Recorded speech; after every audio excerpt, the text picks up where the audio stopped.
ഇൻഫിൻ പ്ലസിൻ്റെ ഇന്നത്തെ എപ്പിസോഡിലേക്ക് ഏവർക്കും സ്വാഗതം. ഇന്ന് നമ്മോടൊപ്പം ഉള്ളത് സിനിമാ നിർമ്മാതാവും ഫിലിം ചേംബറിൻ്റെ ജനറൽ സെക്രട്ടറിയുമായ ശ്രീ സജി നന്ദ്യാട്ടാണ്. സ്വാഗതം. നമസ്കാരം. സിനിമാ മേഖല വിവിധ തരത്തിലുള്ള മാറ്റങ്ങളിലൂടെ കടന്നു പോകുന്നൊരു കാലമാണ്. എങ്ങനെ കാണുന്നു സാർ? മാറ്റം സമൂഹം മാറുന്നതനുസരിച്ച് സിനിമയും മാറും. ഇപ്പം നമ്മുടെ പഴയകാല സിനിമകളല്ല ഇന്നിപ്പോൾ ആ ടേസ്റ്റ് ഇന്നത്തെ തലമുറയ്ക്ക് ഇഷ്ടമല്ല. എന്ന് പറഞ്ഞാൽ ജീവിതഗന്ധിയായ കഥകളല്ല. ഇന്ന് നമ്മൾ വിജയിക്കുന്ന ചിത്രങ്ങൾ എടുത്താൽ ലോകത്ത് വരുന്ന ഇപ്പോൾ ഇന്നത്തെ കാലത്ത് ഡിജിറ്റൽ മീഡിയ വളർന്നു. ലോക സിനിമകൾ ഇന്നത്തെ ചെറുപ്പക്കാർ കാണുക. അപ്പം അതിനോടാണ് കൊച്ചു മലയാള സിനിമയെ കോമ്പറ്റ് ചെയ്യുന്നത് അല്ലേ. ആ സാഹചര്യത്തിൽ അവർ ഇംഗ്ലീഷ് പടങ്ങളെയൊക്കെ വെച്ചാണ് മലയാള സിനിമയെ വിലയിരുത്തുന്നത്. അതിലേക്ക് നമ്മൾ വളർന്നു വന്നുകൊണ്ടിരിക്കുക. സ്വാഭാവികമായും മാറ്റങ്ങൾ പഴയ കാലത്ത് എടുക്കുന്ന സിനിമ ക്യാമറയിൽ എടുക്കുന്നതല്ല ഇന്നത്തെ ക്യാമറകൾ. പണ്ട് പെട്ടിയാണെങ്കിൽ ഇന്ന് പെട്ടിയല്ല. ഇന്ന് ക്യൂബ UFO പോലുള്ള ഡിജിറ്റൽ പ്രൊവൈഡേഴ്സിൻ്റെ സഹായത്തോടെയാണ് ചെയ്യുന്നത്. അപ്പം ലോകത്ത് വരുന്ന എല്ലാ മാറ്റങ്ങളും നമ്മുടെ മലയാള സിനിമയിലും പ്രതിഫലിക്കുന്നുണ്ട്. അതിൻ്റെ അനന്തരഫലമായിട്ടാണ് ഇപ്പോൾ കാണുന്ന മാറ്റങ്ങളെ നമ്മൾ നോക്കിക്കാണുന്നത്. സാങ്കേതികമായി ഇത്തരത്തിലുള്ള ഒരു വലിയ മുന്നേറ്റം നടക്കുന്നു. അപ്പോൾ കഥാപരമായിട്ടൊരു കണ്ടന്റ് ലെവലിലൊരു നല്ല മാറ്റം നടക്കുന്നുണ്ടെന്ന് തോന്നുന്നു. ഇന്നത്തെ കഥ, അതായത് നമ്മൾ ഇന്ന് പഴയ രീതിയിലുള്ള കഥകൾ പറഞ്ഞാൽ ഇന്നത്തെ പ്രേക്ഷകരെ നമ്മളൊരു സിനിമ എടുക്കുന്നത് ആരെ ഉദ്ദേശിച്ചാണ്? സിനിമ എന്ന പ്രോഡക്റ്റ് വിറ്റഴിക്കപ്പെടുന്നത് പ്രേക്ഷകരിലേക്കാണ്. ഈ പ്രേക്ഷകർ അവരുടെ ടേസ്റ്റ് എന്താണെന്ന് നമുക്ക് ആർക്കും പറയാൻ പറ്റത്തില്ല. അപ്പോൾ ലോകത്തെല്ലാവരും സിനിമ എടുക്കുന്നത്, ഇപ്പം നമ്മുടെ മലയാള സിനിമ എടുക്കുന്നത് എല്ലാവരും പടം എടുക്കുന്നത് ഹിറ്റാകാനാണ്. പക്ഷേ ഒരു പടം ഹിറ്റാകുന്നുണ്ട്, എല്ലാ പടവും ഇല്ലല്ലോ. ഇല്ല, ഹിറ്റാകാനാണല്ലോ എല്ലാവരും എടുക്കുന്നത്. എന്തുകൊണ്ട് ഹിറ്റാകുന്നില്ല? അപ്പോൾ ഹിറ്റിന് പ്രത്യേക ഫോർമുല ഇല്ല. അപ്പോൾ നല്ല പടങ്ങൾ വന്നിട്ടും ചിലപ്പം പരാജയപ്പെടും. ചിലപ്പം എനിക്കിഷ്ടമില്ലാത്ത പടം വേറൊരാൾക്ക് ഇഷ്ടമായിരിക്കും. കാരണം നമ്മുടെ ടേസ്റ്റ് എല്ലാം വ്യത്യാസമാണ്. അപ്പം നിങ്ങളുടെ കളറ് നിങ്ങൾക്ക് കറുപ്പായിരിക്കും ഇഷ്ടം, എനിക്ക് വെളുപ്പായിരിക്കും ഇഷ്ടം. അപ്പം നമ്മുടെ ടേസ്റ്റ് ആയിരിക്കത്തില്ല വേറൊരാളുടെ. മനുഷ്യരെല്ലാം വ്യത്യസ്തരാണല്ലോ. അപ്പോൾ അതനുസരിച്ചുള്ള വ്യത്യസ്തതകൾ എപ്പോഴും നമുക്ക് വരും. പ്രമേയങ്ങൾ മാറിക്കൊണ്ടിരിക്കും. ഇപ്പോൾ നമ്മൾ മറ്റേ ആവേശം അല്ലെങ്കിൽ മഞ്ഞുമൽ ബോയ്സ്, DNA ഇങ്ങനെയുള്ള പടങ്ങൾ നമ്മൾ എടുത്തു നോക്കിയാൽ നമുക്കറിയാം ആ മാറ്റം എന്താണ്. ആ മാറ്റം ചെറുപ്പക്കാരിൽ വരുന്നുണ്ട്. ചെറുപ്പക്കാരുടെ മോഡേൺ ഔട്ട്ലുക്ക് അനുസരിച്ച് വേണം നമ്മൾ സിനിമകളിൽ നിർമ്മിക്കാൻ. ഇപ്പോൾ പഴയകാല സിനിമ കഥകളൊക്കെ, കാരണം കഥ ലോകത്ത് 7 ഉള്ളൂ. അത് മാറ്റി മറിച്ചുമാണല്ലോ പറഞ്ഞുകൊണ്ടിരിക്കുന്നത് അല്ലേ. 7 കഥകളെ ലോകത്താകെ ഉള്ളൂ. അത് പല രീതിയിൽ പല ആംഗിളിൽ പല വ്യത്യസ്ത രീതിയിൽ നമുക്ക് മാറുന്നെന്ന് മാത്രമേ ഉള്ളൂ. അപ്പോൾ അതനുസരിച്ച് വ്യത്യസ്തതകളുണ്ട്. അതിനനുസരിച്ചിട്ട് കാലത്തിൽ അനുസരിച്ചുള്ള മാറ്റം കഥയ്ക്ക് വരുന്നുണ്ട്. അപ്പോൾ പ്രേക്ഷകരുടെ അഭിരുചി ഓരോ കാലത്തും മാറിക്കൊണ്ടേയിരിക്കും. അപ്പോൾ ഈ അഭിരുചിക്കനുസരിച്ച് പ്രത്യേക തരത്തിലുള്ള സിനിമകൾ നിർമ്മിക്കുന്നു. പക്ഷേ ഈ സിനിമകൾ നിർമ്മിക്കുന്ന സംഘടനകൾ തമ്മിൽ ഈ ഒരു സിനിമകൾ നിർമ്മിക്കുന്ന സംഘടന നിർമ്മാതാക്കളുണ്ട്, അതിനോടൊപ്പം തന്നെ സംവിധായകരുണ്ട്, ടെക്നീഷ്യൻസ് ഉണ്ട്, താരങ്ങളുണ്ട്. ഇവരെല്ലാവരും കൂടെ ചേരുമ്പോഴാണ് സിനിമ ഉണ്ടാകുന്നത്. പക്ഷേ ഈ താരങ്ങളുടെ സംഘടനയും നിർമ്മാതാക്കളുടെ സംഘടനയും പല പല സംഘടനകൾ തമ്മിൽ പല തട്ടിലായി നിൽക്കുന്ന ഒരു സാഹചര്യമുണ്ട്. അതെന്താണ്? അത് ആരും ഹാപ്പിയല്ല. ഇപ്പം നമ്മളൊരു സിനിമ ഇൻഡസ്ട്രിയായിട്ട് പ്രഖ്യാപിച്ചിട്ടില്ല. സെൻട്രൽ ഗവൺമെൻറ് പ്രഖ്യാപനമല്ല, സ്റ്റേറ്റ് ഗവൺമെൻറ് അതിന് സമ്മർദ്ദിച്ചിട്ടുണ്ടോ? ഇപ്പം മലയാള സിനിമ അല്ല ഇന്ത്യൻ സിനിമ ഒരു ഇൻഡസ്ട്രി അല്ല. ഇൻഡസ്ട്രി ആക്കാത്ത ബുദ്ധിപൂർവ്വമാണ്. കാരണം എന്താണ്? ഇൻഡസ്ട്രി ആക്കിയാൽ നമുക്ക് ഒത്തിരി ആനുകൂല്യങ്ങൾ തൊഴിലാളികൾ ഉൾപ്പെടെ തരേണ്ടി വരും. ഉദാഹരണം, നമ്മൾ തിയേറ്ററിൽ കറണ്ട് ചാർജ്, അത് കൊമേഴ്ഷ്യൽ 7 താരീഫാണ്. ഇൻഡസ്ട്രി ആക്കാൻ അത് പറ്റില്ല. അപ്പോൾ ശരിക്കും പറഞ്ഞാൽ ഇൻഡസ്ട്രി അല്ല ഈ മേഖല. ഇൻഡസ്ട്രിയാണ് നമ്മൾ വെറുതെ ഒരു പേരിന് പറയുന്നുണ്ട്. ഇവിടെ പണം മുടക്കുന്നത് സിനിമയിൽ ആരാണ്? നിർമ്മാതാക്കളാണ്. പിന്നെ വിതരണം ചെയ്യുന്ന വിതരണക്കാർ. പിന്നെയുള്ളത് ആരാണ്? പണം മുടക്കി വെച്ചിരിക്കുന്നത്, പെർമനൻ്റ് ആയിട്ട് മുടക്കി വെച്ചിരിക്കുന്ന ആരാണ്? തിയേറ്ററുകാരാണ്. ഈ 3 കൂട്ടർ മാത്രമേ സിനിമയിൽ പണം മുടക്കുന്നുള്ളൂ. ബാക്കിയുള്ളവരെല്ലാം ഇൻകമ്മിങ് കോൾസുകാരാണ്. അതായത് അവരങ്ങോട്ട് വാങ്ങുന്നവരാണ്. അതിൽ വാങ്ങുന്നവർ നമ്മൾ ഏറ്റക്കുറിച്ചിലുണ്ട്. ഇപ്പം ഒരു സൂപ്പർ സ്റ്റാർ വാങ്ങുന്നതായിരിക്കത്തില്ല ഒരു ചെറിയ നടിയോ വാങ്ങുന്നത്. ഒരു വലിയ ഡയറക്ടർ വാങ്ങുന്നതായിരിക്കത്തില്ല വേറൊരു പുതിയ ഡയറക്ടർ വാങ്ങുന്നത്. പക്ഷേ ഈ നമ്മുടെ വിറ്റവർ, നമ്മുടെ മാർക്കറ്റ്, നമ്മുടെ പ്രോഡക്റ്റ് വിൽക്കുന്ന മാർക്കറ്റ് വളരെ ചെറുതാണ് മലയാള സിനിമയുടെ. അപ്പോൾ കൊറോണ സമയത്ത് മലയാള സിനിമയ്ക്ക് ശരിക്കും പറഞ്ഞാൽ വലിയ പ്രശ്നം വന്നപ്പോഴും അവിടെ OTT എന്ന പുതിയ പ്ലാറ്റ്ഫോം വരിക. ഈ OTTയിൽ ഈ പടം മറ്റേ സാറ്റലൈറ്റ് മാത്രമേ ഉണ്ടായിരുന്നുള്ളൂ. OTTയുടെ വന്നപ്പം ആർട്ടിസ്റ്റുകൾ, മുഖ്യധാര ആർട്ടിസ്റ്റുകളെല്ലാം OTTയുടെ റേറ്റോട് അനുസരിച്ച് അവരുടെ വേതനം കൂട്ടി. അത് കഴിഞ്ഞ് ഇപ്പോൾ OTT ഇല്ല. അപ്പോൾ അവരെ കൂട്ടിയത് കുറയ്ക്കാൻ തയ്യാറാകുന്നില്ല. ഇപ്പോൾ OTT ഉണ്ടല്ലോ, OTT സിനിമകൾ എടുക്കുന്നില്ലേ? OTT സിനിമകൾ എടുക്കുന്ന പലതരത്തിലാണ്. ഒന്ന്, ഒരു പേപ്പർ വ്യൂ എന്ന് പറഞ്ഞൊരു രീതിയുണ്ട്. അതൊന്നും ഈ പറഞ്ഞ പ്രൊഡ്യൂസർക്ക് പണം കിട്ടുന്ന രീതിയല്ല. 2, OTT എടുക്കുന്ന റവന്യൂ ഷെയർ സ്കീമുണ്ട്. ഇത്ര പേര് കണ്ടാൽ ഇത്ര രൂപ. അതൊന്നും അത്ര ഈ പറഞ്ഞ പോലെ ഈ എന്താ പറയുക സാമ്പത്തികമായ ഒരു ഗുണം പ്രൊഡ്യൂസർക്ക് ചെയ്യുന്നില്ല. ഓക്കെ. പിന്നെ ഔട്ട്റൈറ്റ് എടുക്കാനുള്ള ഇപ്പോഴത്തെ കാലത്ത് ഔട്ട്റൈറ്റ് എടുക്കുന്നത് എങ്ങനെയാണെന്നറിയോ? തിയേറ്ററിൽ ഹിറ്റായ പടങ്ങൾ മാത്രമേ ഔട്ട്റൈറ്റ് എടുക്കുന്നുള്ളൂ. ഈ ഔട്ട്റൈറ്റ് എടുത്താൽ തന്നെ പണം കിട്ടി വരുമ്പോൾ 1 വർഷമാവും. പല ഘട്ടങ്ങളായിട്ടാണ് പണം പൈസ തരുന്നത്. അപ്പോഴത്തേന് ഇവൻ പലിശയ്ക്ക് എടുത്തിട്ടുണ്ടാവും, ഇവൻ ഒത്തിരി ബാധ്യതകളുണ്ട്. ഇതിനെല്ലാം പലിശ കൂട്ടി വരുമ്പോൾ ശരിക്കും പറഞ്ഞാൽ ഒരു ഗാംബ്ലിങ് തന്നെയാണിത്. ഇവരൊന്നും ഹാപ്പിയല്ല. അപ്പം ശരിക്കും പ്രൊഡ്യൂസർമാർ എടുത്താൽ ഇപ്പം Kerala film chamber of commerce എന്ന് പറയുന്നത് മലയാള സിനിമയുടെ ഈ പറഞ്ഞ തിയേറ്ററുകാരുടെയും പ്രൊഡ്യൂസേഴ്സിൻ്റെയും ഡിസ്ട്രിബ്യൂട്ടേഴ്സിൻ്റെയും അപ്പെക്സ് ബോഡിയാണ്. ഈ ചേംബർ 1954 ഉണ്ടായ സംഘടന. കേരളം ഉണ്ടാകുന്നതിന് മുമ്പ് ഉണ്ടായതാണ് ഫിലിം ചേംബർ. ഈ ചേംബർ എന്ന് പറയുന്നത് കുഞ്ചാക്കോ മുതലാളി തൊട്ട് മെർലാൻഡ് സുബ്രഹ്മണ്യം മുതലാളി ഇങ്ങനെ മഹാരഥന്മാർ നയിച്ച ഒരു പ്രസ്ഥാനമാണ്. പിന്നീടാണ് ഇതിൻ്റെ അഫിലിയേറ്റ്സ് ഒക്കെ വന്നത്. പിന്നെ ആ സമയത്ത് ഉള്ള രീതികളല്ല ഇന്നുള്ളത്. ഇപ്പം ചേംബർ അന്ന് പണം ലാഭമുണ്ട് പ്രൊഡ്യൂസർക്ക്. 90 വരെ മലയാള സിനിമ പ്രൊഡ്യൂസർമാരും ഡിസ്ട്രിബ്യൂട്ടറും ഹാപ്പി ആയിരുന്നു. അപ്പം അങ്ങനെ കണക്കെടുക്കുമ്പോൾ 6500-നും 7000-നും ഇടയ്ക്ക് സിനിമകൾ ചേംബറിൻ്റെ കണക്ക് പ്രകാരം മലയാളത്തിൽ ഉണ്ടായിട്ടുണ്ട്. ബാലനും വിഗതകുമാരൻ തുടങ്ങി ഇന്നലെ റിലീസായ കുഞ്ചാക്കോ ബോബൻ്റെ ഓഫീസർ വരെയുള്ളത് എടുത്താൽ 7000 ചിത്രങ്ങളും വന്നിട്ട് രക്ഷപ്പെട്ട പ്രൊഡ്യൂസർമാർ എത്ര പേരാണ് നിങ്ങൾ തന്നെ നോക്കിയാൽ. നമ്മളൊരു ധവളപത്രം ഇറക്കിയാൽ ഒരു ജൂബിലി ജോയ് തോമസ് കാണും, ഒരു ലാല് കാണും, ഒരു സാഗ അപ്പച്ചൻ കാണും, ഇല്ലേ, ഒരു നവോദയ അപ്പച്ചൻ കാണും. വിരലുണ്ടാവുന്നവർ മാത്രമേ ഉള്ളൂ. എത്ര പേരുണ്ടാവും? ഒരു 10 പേര് താഴെ ഉള്ളൂ ഇതിന് ഇതെന്തെങ്കിലും ലഭിച്ചവരുള്ളൂ. ബാക്കി എല്ലാവരും കോടിക്കണക്കിന് രൂപ നഷ്ടപ്പെടുത്തി ഈ ഇൻഡസ്ട്രി. ഇത്രയും കാലത്തെ നിർമ്മാതാക്കൾക്കിടയിൽ 10 പേർ 10 പേര് മാത്രമേ ഉള്ളൂ. ബാക്കിയുള്ളവരെല്ലാം എല്ലാം നഷ്ടത്തിൽ തന്നെ പോയത്. അപ്പം ഈ തരത്തിലൊരു പൊലിമ സിനിമയ്ക്ക് ഉണ്ടാകുന്നത് എങ്ങനെയാണ്? ഒരു സാമ്പത്തിക ലാഭം ഇല്ലാത്തൊരു മേഖലയിൽ എങ്ങനെയാണ് ഒരാൾക്കാർ വരുന്നത്? അല്ല, അതാണ് നമ്മൾ വളരെ വൈസ് ക്വസ്റ്റ്യൻ നിങ്ങൾ ചോദിച്ചത്. അതായത് ഇതൊരു വലിയ ഒരു പുകമറ സൃഷ്ടിച്ചിട്ടുണ്ട്. ഇപ്പം തന്നെ കണ്ടില്ലേ കോടി ക്ലബ്ബുകൾ. ഇത് ഇപ്പോഴത്തെ പ്രൊഡ്യൂസർമാരെ നിങ്ങൾ ശ്രദ്ധിച്ചിട്ടുണ്ടോ? ഒരു പടം ചെയ്യുന്നവൻ പിന്നെ പടം ചെയ്യാൻ കാണുന്നില്ല. കാരണം ഇത് സീസണൽ പ്രൊഡ്യൂസർമാരാണ് ഞങ്ങളവരെ വിളിക്കുന്നത്. ടൂറിസ്റ്റ് പ്രൊഡ്യൂസർമാരെന്ന് വേണമെങ്കിൽ വേറൊരു ഭാഷ പറയാം. ഇവർ വിദേശ രാജ്യങ്ങളിൽ നിന്നും അല്ലെങ്കിൽ മറ്റ് യൂറോപ്യൻ രാജ്യങ്ങളിൽ നിന്നും പണം ഉണ്ടാക്കി ജീവിതത്തിൽ ഒരു അഭിലാഷം, ഒരു സിനിമ പിടിക്കണമെന്ന്. ആ അഭിലാഷം സാക്ഷാത്കരിക്കാൻ വേണ്ടി നാട്ടിൽ വന്ന് ഇവർ ഈ 10 രൂപയ്ക്ക് വാങ്ങേണ്ടത് 1 ലക്ഷം രൂപയ്ക്കും 10,000 രൂപയ്ക്കും വാങ്ങുകയാണ്. അപ്പോൾ അങ്ങനെ വരുമ്പോൾ ആ പ്രൊഡ്യൂസർമാരുടെ ഒരു കടന്നുകയറ്റം ഈ മേഖലയിൽ വന്നപ്പം അവരവർ ഇത് മാക്സിമം മുതലെടുത്തു. അപ്പോൾ ഈ ബിസിനസ്സായിട്ട് കാണുന്ന പഴയ പ്രൊഡ്യൂസർമാർ ആരും ഇപ്പോൾ സിനിമ എടുക്കുന്നുണ്ടോ? ഇപ്പം നിലവിൽ നിൽക്കുന്ന പ്രൊഡ്യൂസർമാർ ആരൊക്കെയാണ്? നിലവിൽ കളത്തിൽ നിൽക്കുന്ന ആരൊക്കെയാണെന്നറിയോ? ലെസ്റ്റർ സ്റ്റീഫൻ ഉണ്ടാവും, ആൻഡോ ജോസഫ് ഉണ്ടാവും, അല്ലെങ്കിൽ ഗോകുലം ഗോപാലേട്ടൻ കാണും, അല്ലെങ്കിൽ ആന്റണി പെരുമ്പാവൂർ കാണും. ഇങ്ങനെ 5-6 പേരെ നിലവിലുള്ളൂ. ഇവരിപ്പോഴും കളത്തിൽ നിൽക്കുക. ഇവർക്ക് അത്യാവശ്യം നിലവിൽ നേട്ടമുണ്ട്. പക്ഷേ ഇവർ പണം പിടുത്ത് നിർത്തുമ്പോഴേ നമുക്ക് നേട്ടമുണ്ടോ എന്ന് അറിയുന്നത്. കാരണം അവരെപ്പോഴും ഇൻട്രസ്റ്റ് നിൽക്കുകയാണ്. ഒരു പടം മതി അവരുടെ മുഴുവൻ സാമ്പത്തികം തിരിച്ചു പോകാൻ, ഇല്ലേ? അല്ലേ? അതുകൊണ്ട് ഇപ്പോൾ ചീട്ടുകളി പോലെയാണ്. ചീട്ടുകളിക്ക് പൈസ കിട്ടിയിട്ട് അപ്പം എഴുന്നേറ്റ് പോയി അവൻ മിടുക്കനാണ്. പിന്നെ അവിടെ നിന്ന് ചീട്ട് കളിച്ചിട്ടുണ്ടെങ്കിൽ അവൻ്റെ മുഴുവൻ പോകും. ഓക്കെ. അപ്പോൾ ഇത്തരം നിർമ്മാതാക്കൾ വീണ്ടും വീണ്ടും സിനിമകൾ നിർമ്മിക്കുക, ജസ്റ്റ് കുറച്ച് പേരെങ്കിലും വീണ്ടും വീണ്ടും സിനിമകൾ നിർമ്മിക്കുന്നു. സ്വാഭാവികമായിട്ട് അവർക്ക് ലാഭം ഉണ്ടായതുകൊണ്ടാണല്ലോ. അത് മാത്രമല്ല, താരങ്ങൾ സിനിമ നിർമ്മിക്കുന്നുണ്ട്. അവർ ഈ നഷ്ടത്തെക്കുറിച്ച് ബോധവാന്മാരാണെങ്കിൽ അവരെന്തുകൊണ്ട് സിനിമ നിർമ്മിക്കണം? അല്ല, അതിനകത്തൊരു വലിയ സംഭവമാണ്. താരങ്ങൾ മലയാള സിനിമ നിർമ്മിക്കാൻ തുടങ്ങിയത് എപ്പോഴാണ്? ഒരു ദിലീപ് 2020 നിർമ്മിക്കായിരിക്കും. അതിന് മുമ്പ് ആന്റണി പെരുമ്പാവൂർ, മോഹൻലാൽ ടീം നിർമ്മിച്ചിട്ടുണ്ടാവും, വിരലുണ്ടാവുന്നവർ. എന്നാൽ കൊറോണയ്ക്ക് ശേഷമാണ് താരങ്ങൾ സിനിമ നിർമ്മിക്കാൻ തുടങ്ങിയത്. ഈ താരങ്ങളോട് ഞാൻ ചോദിക്കുന്നത്, എന്തുകൊണ്ടാണ് ഇവർ വന്നപ്പോൾ സ്വന്തമായി നിർമ്മിച്ചു വരാഞ്ഞത്? അവരുടെ പൈസ ഇല്ലാഞ്ഞത്. അതെ. ഇപ്പം അവർ ഞങ്ങൾ പ്രൊഡ്യൂസർമാർ കൊടുത്ത ഈ ഇൻഡസ്ട്രിയിൽ നിന്ന് ലഭിച്ച കോടാനുകൂടി അവരെ സ്വത്തുള്ളപ്പം അവർ സിനിമ നിർമ്മിച്ചാൽ പോയാൽ അവർക്കൊന്നും പോകാനില്ല. ബേസിക്കലി അവർ വീട് വിറ്റോ പറമ്പ് വിറ്റോ ബ്ലേഡ് എടുത്തോ അല്ലെങ്കിൽ ഭാര്യയുടെ താലിമാല പണയം വെച്ചോ സിനിമ വരുന്നില്ല.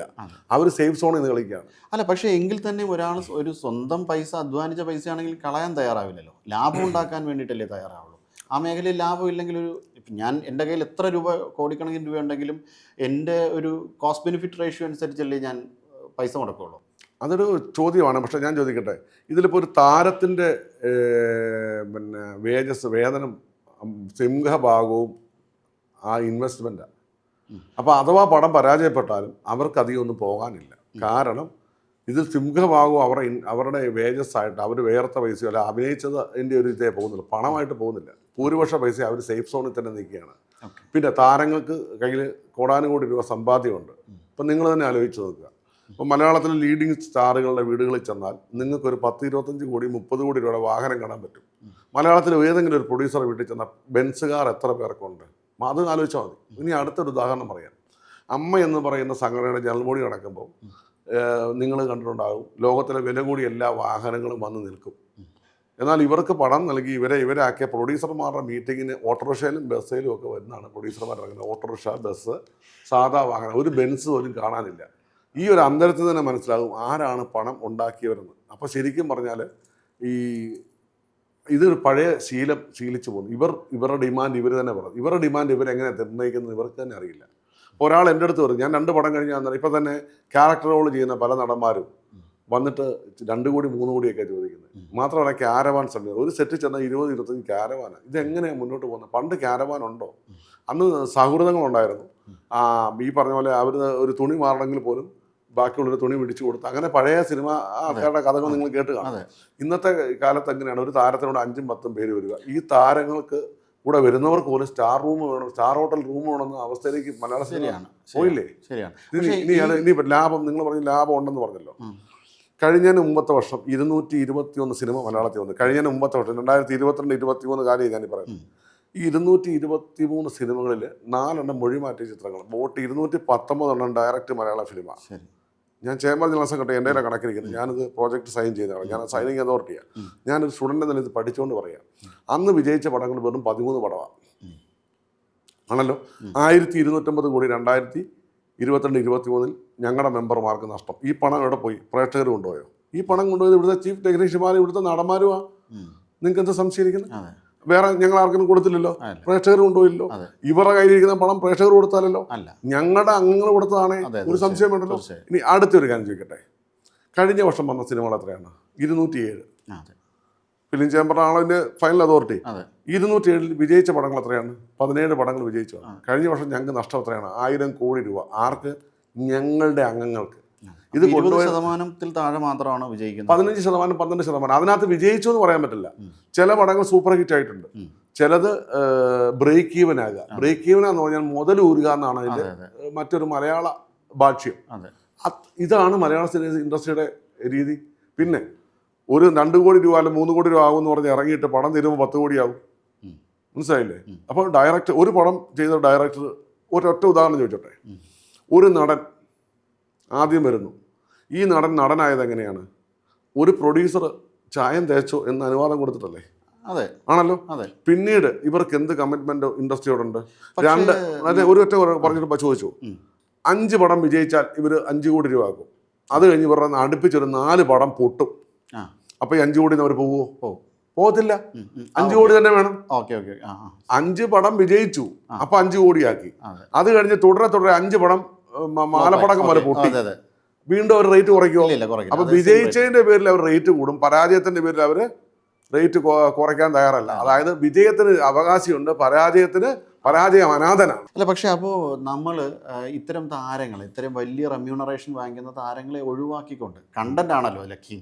ഇപ്പോൾ കണ്ടന്റ് ഉള്ള നല്ല സിനിമകൾ ചിലപ്പോൾ പുതുമുഖങ്ങളെ വെച്ചെടുത്താൽ തന്നെ സിനിമകളോടുന്നുണ്ട്. ഇപ്പോൾ മഞ്ഞുമൽ ബോയ്സിനൊന്നും വലിയ താരമൂല്യമുള്ള ആൾക്കാരൊക്കെ കുറവാണ്, എന്നിട്ടും ആ സിനിമ വിജയിച്ചു. ദെൻ കണ്ടന്റ് ഉള്ള സിനിമകൾ ഉണ്ടാക്കിക്കൊണ്ട് പുതുമുഖങ്ങളെ വെച്ചുകൊണ്ട് എന്തുകൊണ്ട് സിനിമ നിർമ്മിക്കാൻ താല്പര്യപ്പെടുന്നില്ല? ഇന്നതല്ലേ ചേംബർ പറഞ്ഞ് പുതിയ സിനിമാ സംസ്കാരത്തിന് ഫിലിം ചേംബർ രൂപം കൊടുക്കാൻ പോവുകയാണ് എന്ന് പറഞ്ഞാൽ, ഇന്നിപ്പോൾ ഞാനൊരു പ്രസ്താവന നടത്തി, അത് പല ചാനലും കാണിക്കുന്നുണ്ട്. അതായത് 6 മാസം പ്രധാന ആർട്ടിസ്റ്റുകളുടെ മുഖം പ്രേക്ഷകർ കണ്ടില്ലെങ്കിൽ ആ പ്രേക്ഷകർ വരെ മറക്കും. പുതിയ പിള്ളേരെ കയറ്റി നല്ല കണ്ടന്റ് കൊണ്ടുവരണം. അത് നിങ്ങൾ പറഞ്ഞ വളരെ പോയിന്റാണ്. ഇവിടെ ചിലർ ചോദിക്കാറുണ്ട്, നിങ്ങൾ എന്തുകൊണ്ട് ക്വാളിറ്റിയുള്ള പടം എടുക്കുന്നില്ല? ഏത് പ്രൊഡ്യൂസർക്കാണ് ക്വാളിറ്റിയുള്ള പടം എടുക്കരുതെന്ന് ആഗ്രഹം? എല്ലാവർക്കും ആഗ്രഹമാണ്, കാക്കയ്ക്ക് തൻ കുഞ്ഞ് പൊൻകുഞ്ഞ്. പക്ഷേ ഇവിടെ അവൻ 2 കോടി 3 കോടിയായിട്ട് വരുമ്പോൾ തന്നെ ഇതിന് സിംഹഭാഗം ആർട്ടിസ്റ്റ് കൊണ്ടുപോയി കഴിഞ്ഞു. അപ്പോൾ പറയണ ബെൻസ് കാർ വരുന്ന സീനുണ്ട് എന്ന് പറയുമ്പോൾ ബെൻസ് കാർ വരാൻ ഇല്ലെങ്കിൽ ഇവൻ ഓട്ടോറിക്ഷ വരാൻ പറയും. കാരണം ഇവൻ വന്നപ്പോഴേ ഇവൻ്റെ മുഴുവൻ കൊണ്ടുപോയി കഴിഞ്ഞു. മനസ്സിലാവുന്നുണ്ടോ? എല്ലാ പ്രൊഡ്യൂസർമാരും പടം നിർമ്മിക്കുന്നത് ഹിറ്റാകാനാണ്. ഒരു പ്രൊഡ്യൂസർ ഇവിടെ വന്ന് പൈസ കളയാൻ വരുന്നവരാരുമില്ല. കാരണം ഇത് കഷ്ടപ്പെട്ടുണ്ടാക്കുന്ന പൈസയാണ്, കുലുക്കി ഉണ്ടാക്കുന്നതല്ല. ഈ പണം തിരിച്ചു പിടിക്കാൻ തന്നെ വരിക. ഇപ്പോൾ പലരും ആക്ഷേപിക്കാറുണ്ട്, അയാൾ 1 പടം പിടിച്ചവനാണ്, 2 പടം പിടിച്ചു. ഞാനിപ്പോൾ 5 പടം പിടിച്ചാളാണ്. എന്നോട് പലരും ചോദിക്കും, ഈ അടുത്ത ആളൊന്നും പടം പിടിച്ചില്ലല്ലോ, ഇത്ര പടം പിടിച്ചോളാം. ഞാൻ ആർക്കെങ്കിലും എഗ്രിമെന്റ് കൊടുത്തിട്ടുണ്ട്. പടം പിടിക്കുക എന്ന് പറഞ്ഞാൽ ഈ തീപ്പെട്ടി പടം പോലും പിടിക്കാത്തവരാണ് നമ്മളെ ഇത് ചെയ്യുന്നത്, വിമർശിക്കുന്നത്. പടം പിടിക്കണേ ഒത്തിരി കാശ് വേണം. നമുക്ക് കള്ളപ്പണമൊന്നുമില്ല, നമ്മൾ വേർത്ത പൈസയാണ്. അപ്പോൾ ഈ ഒരു സിനിമയും 2 സിനിമയും പിടിച്ച പ്രൊഡ്യൂസർമാർ അഭിപ്രായം പറയണം ചിലർ പറയാറുണ്ട്. ഈ ഒരു സിനിമ പിടിക്കാൻ പറഞ്ഞാൽ എല്ലാ പ്രൊഡ്യൂസറും 100 സിനിമ പിടിക്കാനും കുഞ്ചാക്ക മുതലാളി ആകാനും വന്നവരാണ്. പക്ഷെ ഒരു സിനിമ പിടിച്ചപ്പോൾ തന്നെ അവൻ്റെ കട്ടയും പടവും മടക്കി ഇവർ കൊടുത്തു. അതല്ലേ സത്യം? അതായിരിക്കാം സത്യം. അത് കൃത്യമായൊരു കണക്കെടുപ്പ്, ഇതിൻ്റെ ഒരു കണക്ക്, ഏകദേശം കണക്കെങ്കിലും പുറത്തു വിടാൻ വേണ്ടിയിട്ട് ചേംബർ തയ്യാറാകുന്നുണ്ടോ? ഉണ്ടല്ലോ. അപ്പോൾ ഞങ്ങളുടെ അഫിലിയേറ്റ്സ് ആ. ജനുവരിയിലെ കണക്ക് വെളിവിട്ടല്ലോ. ഇനി ഫെബ്രുവരിയിലെ കണക്ക് വെളിവിടും. അതല്ല ഇവരെ ഏറ്റവും കൂടുതൽ അസ്വസ്ഥരാക്കിയത്. അതായത് ഇവരെങ്ങനെ പറഞ്ഞുകൊണ്ടിരുന്നത്, ഇപ്പോൾ ഒരാൾ ഒരു പടം, ഒരു ആർട്ടിസ്റ്റിനെ കാണുമ്പോൾ ആർട്ടിസ്റ്റ് ഗൾഫുകാരനോട് പറയണം, എൻ്റെ മറ്റേ പടത്തിന് 10 കോടി രൂപ പ്രൊഡ്യൂസർ കിട്ടി, എനിക്ക് ഇത്ര വേണം. ഇനി അത് പറയാൻ പറ്റില്ല. ഇവർക്ക് ഇനി ഒന്നും നടക്കില്ല. കാരണം എന്താണ്, ഞാൻ എല്ലാ ആർട്ടിസ്റ്റിനെ കുറിച്ചല്ല പറഞ്ഞത് കേട്ടോ. ഇനിയിപ്പം നിങ്ങൾ എല്ലാവരെയും അടച്ചാക്ഷേപിക്കല്ല. ഈ ഇവർക്ക് ഇവരുടെ പടത്തിന് വന്ന കളക്ഷൻസ് ഞങ്ങൾ വെളിവിടുമ്പം പൊതുസമൂഹത്തിൽ ഇത് അവെയറായി. അപ്പോൾ അവർക്ക് മനസ്സിലാവും ഇത് ശരിയല്ല, പണം പോകുന്നു. അപ്പം ഈ ഗാംബ്ലിങ്ങിൽ ഇറങ്ങുന്നവർ ശ്രദ്ധിച്ചിറങ്ങണം. കാരണം ഒത്തിരി പേർക്ക് വീട് നഷ്ടപ്പെട്ടു. ഇപ്പോൾ ഇവിടെ സുരേഷ് കുമാർ പറഞ്ഞു, ഒരു പ്രൊഡ്യൂസർ എവിടെ താമസിക്കുന്നു, പിന്നെ തൊഴുത്തിൽ താമസിക്കുന്നു. അത് ഇപ്പോൾ ഉദ്ദേശിച്ച് ഈ പറഞ്ഞ സിനിമയുടെ ഡയറക്ടർ അല്ലത്. 2016 എടുത്ത ഒരു പ്രൊഡ്യൂസർ. അദ്ദേഹത്തിന് സിനിമയെക്കുറിച്ച് അറിയില്ല. അദ്ദേഹത്തിന് ആ 2 ചാട്ട കയറ്റിക്കൊണ്ട് സിനിമയിൽ ഇറക്കി. കാശുകാരനാണ്, മക്കളില്ല, വലിയ ആഢ്യതയുള്ള തൃശ്ശൂരുള്ളതാണ്. അദ്ദേഹത്തെ കൊണ്ട് ഇറക്കി കഴിഞ്ഞപ്പോൾ ആ പടം പൊട്ടി. ഒരു പടമേ പിടിച്ചുള്ളൂ. ആ പടം പൊട്ടി നാശമായി കഴിഞ്ഞപ്പോഴത്തേന് അദ്ദേഹം മരിച്ചും പോയി, മക്കളുമില്ല. നാട്ടുകാരും വീട്ടുകാരും ബന്ധുക്കളും അവരെ കുറ്റം പറഞ്ഞു. ഈ ലേഡി വളരെ അഭിമാനിയായ ലേഡിയാണ്. അവർ ഈ വീട് മുഴുവൻ വിറ്റു. ഈ കടം തീർക്കണം. ഭർത്താവ് മരിച്ചതിന് ശേഷം വീട് മുഴുവൻ വിറ്റു, അവരുടെ കാറുകളെല്ലാം വിറ്റു. അവർക്ക് പ്രായമായി, അസുഖമായി, ഭർത്താവ് മരിച്ചുപോയി, മക്കളുമില്ല, ബന്ധുക്കൾ കുറ്റപ്പെടുത്തുന്നു, നാട്ടുകാർ കുറ്റപ്പെടുത്തുന്നു, നിങ്ങൾ പടം പിടിക്കാൻ പോയിട്ടല്ലേ എന്ന് ചോദിച്ചു. അങ്ങനെ വന്ന് ഇവർ വിറ്റ വീടിൻ്റെ പുറകിൽ, അവിടെയാണ് വിറ്റ വീടിൻ്റെ പുറകിൽ ഒരു ചായ്പുണ്ട്. ആ വീട്ടിൽ വാടകയ്ക്ക് താമസിക്കുന്നത്. നിങ്ങൾ വിശ്വസിക്കുമോ? ഇതാണ് സുരേഷ് കുമാർ പറഞ്ഞത്. അതിനെ പലരും വേറെ പ്രൊഡ്യൂസറായിട്ടും വേറെ ഡയറക്ടറായിട്ടും വ്യാഖ്യാനിച്ചിട്ടുണ്ട്. ഇത് ഫിലിം ചേംബറിൽ അവരൊരു അപേക്ഷ തന്നിരുന്നപ്പം ആ അപേക്ഷ എനിക്ക് നൽകിയപ്പോൾ എന്നോട് മലയാളത്തിലെ പ്രമുഖരായ 2 പേര് വിളിച്ചു പറഞ്ഞതനുസരിച്ച് ഞാൻ അവരുടെ അപേക്ഷ വെച്ചപ്പോൾ അവർ അപേക്ഷ വെക്കാൻ പോലും അവർ തയ്യാറല്ല. അഭിമാനിയാണ്, ഭക്ഷണം പോലും കഴിക്കാൻ നിർവാഹമില്ലെന്ന് പറഞ്ഞു. എന്നിട്ട് ആ അപേക്ഷ വെച്ചപ്പോൾ ഞാനിത് എക്സ്പ്ലെയിൻ ചെയ്തു അവർക്ക് നമ്മുടെ ഒരു സഹായം ചെയ്യാൻ. ആ എക്സ്പ്ലെയിൻ ചെയ്ത സമയത്ത് ജി സുരേഷ് കുമാർ അവിടെ ഇരിപ്പുണ്ട്. അദ്ദേഹം അത് കേട്ടു. അദ്ദേഹം അത് 2 ദിവസം കഴിഞ്ഞപ്പോൾ 6-ാം തീയതി നടന്ന യോഗത്തിൽ നിന്ന് റിപ്പീറ്റ് ചെയ്തത് മാത്രമേ ഉള്ളൂ. അതിനെ പല രീതിയിൽ തെറ്റിദ്ധരിച്ചിരിക്കുന്നത്. ഞങ്ങളുടെ മലയാള സിനിമയിൽ വന്ന ഇപ്പോൾ ഇവരാക്കിയ ആൾക്കാരുണ്ട്, എല്ലാ ആർട്ടിസ്റ്റിനെയും. ഈ ആരെങ്കിലും പിന്നെ ഒരു സഹായം ഇവർക്ക് ആർക്കെങ്കിലും ചെയ്യുന്നുണ്ടോ? ഞങ്ങളുടെ പ്രൊഡ്യൂസർമാർ അഭിമാനം കൊണ്ട് പറയാതിരിക്കുകയാണ്.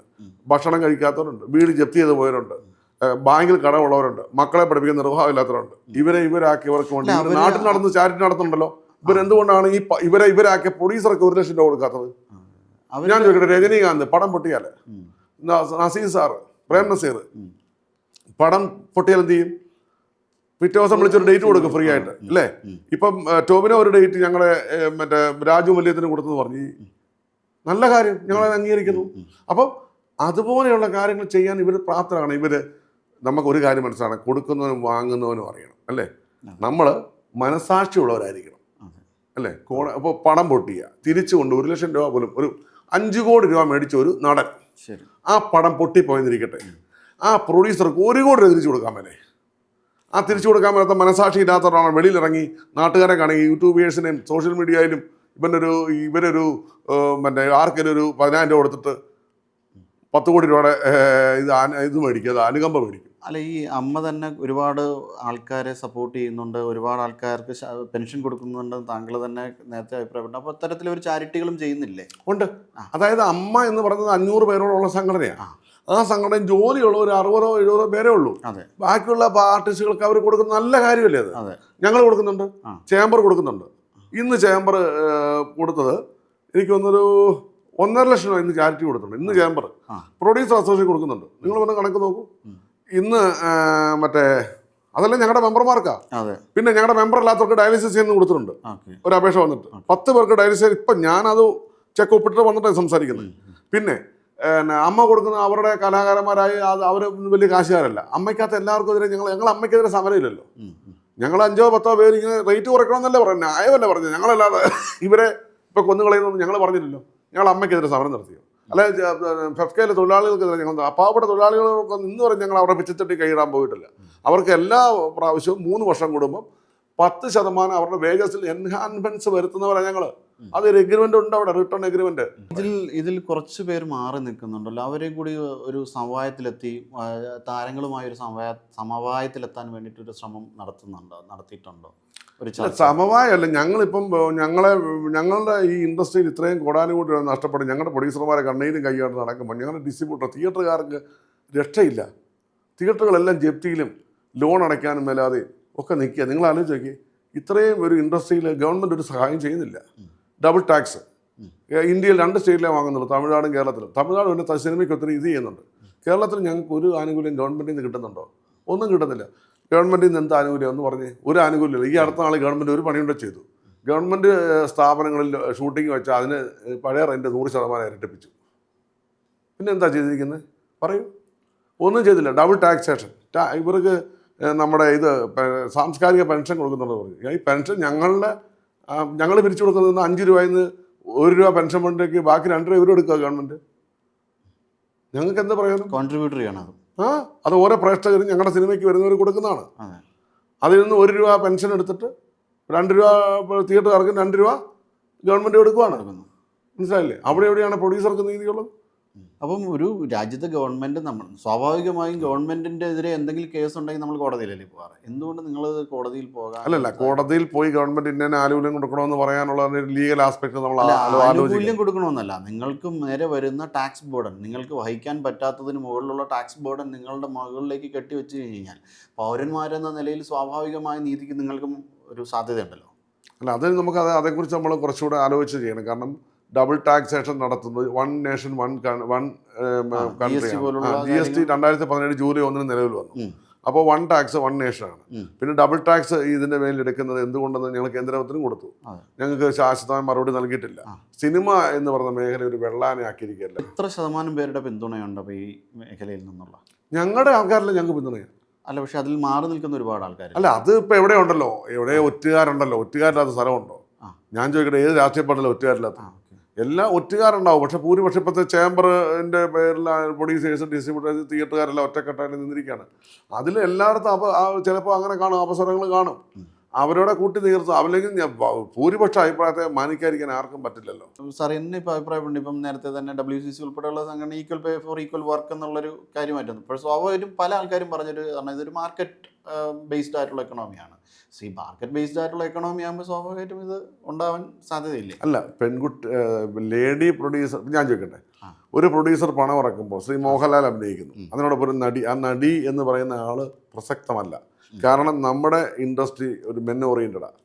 പ്രേക്ഷകർ പറയാണ് ഇന്ന നടിയെ വെച്ചെടുത്താൽ വിജയിപ്പിക്കാന്ന് പറഞ്ഞാൽ ഞാൻ 10 പടം എടുക്കാം. നല്ല കണ്ടന്റുകൾ, നല്ല വിനോദങ്ങൾ അവിടെ ഉണ്ടാകുമ്പോൾ അവർ സ്വാഭാവികമായി അതിലേക്ക് ആകർഷിക്കപ്പെടില്ലേ? അല്ല, ഞാൻ പറഞ്ഞത് നമ്മുടെ ഇവിടെ ഇപ്പോൾ പടം കാണുന്നവരുടെ ഒരു ടേസ്റ്റ് മാറി, അവരുടെ എണ്ണം കുറഞ്ഞു. ചെറുപ്പക്കാർ മാത്രമാണ് മലയാള സിനിമയുടെ ആശ്രയം. ആ ചെറുപ്പക്കാർക്ക് ഇഷ്ടമുള്ള കണ്ടന്റുകൾ ഇറക്കുക. അതോടൊപ്പം തന്നെ ഈ പറഞ്ഞ പോലെ ഇത്രയും വലിയ OTT പോയി, ഞാൻ ചോദിക്കുന്നത് ഈ ഇൻഡസ്ട്രി രക്ഷപ്പെടുമല്ലോ. ഈ അമിതമായിട്ടുള്ള ഇവരുടെ റെനോവേഷൻ കുറച്ചാൽ ഇൻഡസ്ട്രി രക്ഷപ്പെടും. നല്ല ക്വാളിറ്റി പടങ്ങളോട് വരുമല്ലോ. നമ്മളെന്തിനാണ് ഇല്ലാത്ത കാര്യത്തിൽ വെറുതെ പടപ്പത്തിൽ പോകുന്നത്? തീർച്ചയായും ഒരു നല്ല മാറ്റങ്ങൾ ഇൻഡസ്ട്രിയിൽ എല്ലാവരുടെ സഹകരണത്തോടു കൂടി ഉണ്ടാവട്ടെ. നല്ല സിനിമകൾ നമുക്ക് കാണാൻ കഴിയട്ടെ. നമ്മൾ താരങ്ങളെ ഇഷ്ടപ്പെടുന്നുണ്ട്, നിർമ്മാതാക്കളെ ഇഷ്ടപ്പെടുന്നുണ്ട്, സംവിധായകരെ ഇഷ്ടപ്പെടുന്നുണ്ട്. എല്ലാവരും ചേർന്നാൽ മാത്രമേ ഒരു നല്ല മാറ്റത്തിന് തുടക്കം ഉണ്ടാകുള്ളൂ. ഒരു നല്ല മാറ്റം ഉണ്ടാവട്ടെ. മലയാള സിനിമ, ഇന്ത്യൻ സിനിമയ്ക്ക് മാതൃകയായി, എക്കാലത്തും പോലെ ഇന്ത്യൻ സിനിമയ്ക്ക് മാതൃകയായ ഒരു വലിയ മാറ്റത്തിന് മലയാള സിനിമയ്ക്ക് തുടക്കം കുറിക്കട്ടെ എന്ന് പറഞ്ഞു. നമസ്കാരം. Thank you very much.